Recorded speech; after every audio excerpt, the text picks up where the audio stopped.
भूतिया red light area की कहानी। मैं आपको एक भूतिया रेड लाइट एरिया की कहानी सुनाने जा रहा हूँ।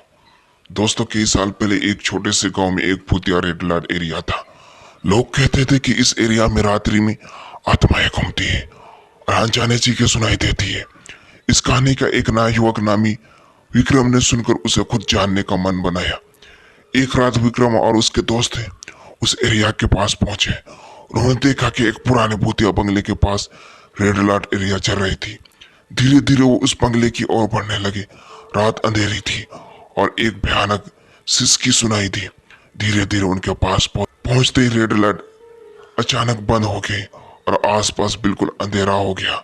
विक्रम का दिल धड़कने लगा और उसके दोस्त भी डरे हुए थे। थोड़ी देर तक वो खड़े रहे पर कुछ भी दिखाई नहीं दिया। तभी एक नया धमाका हुआ और वो चीखते हुए बंगले से बाहर भागने लगे।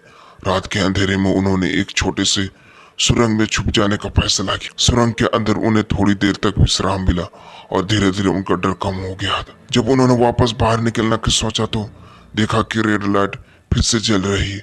धीरे धीरे विक्रम और उसके दोस्त एरिया से बाहर निकल आए और तुरंत वहां से चले गए। वो दोस्त बड़े डरे हुए थे और विक्रम खुद ही विचलित था, लेकिन उसने सोचा कि ये सब शायद किसी प्रकार की यात्रा का आत्मा की कल्पना हो सकती है।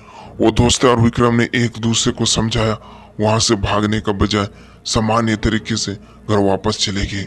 ये कहानी सिर्फ एक रहस्यमय घटना वो दर्शाती है और हमें ये समझाती है कि कभी कभी हमारी मनोभावना और डर ही हमारे अंदर कुछ अजीब अनुभवना का कारण बन सकता है।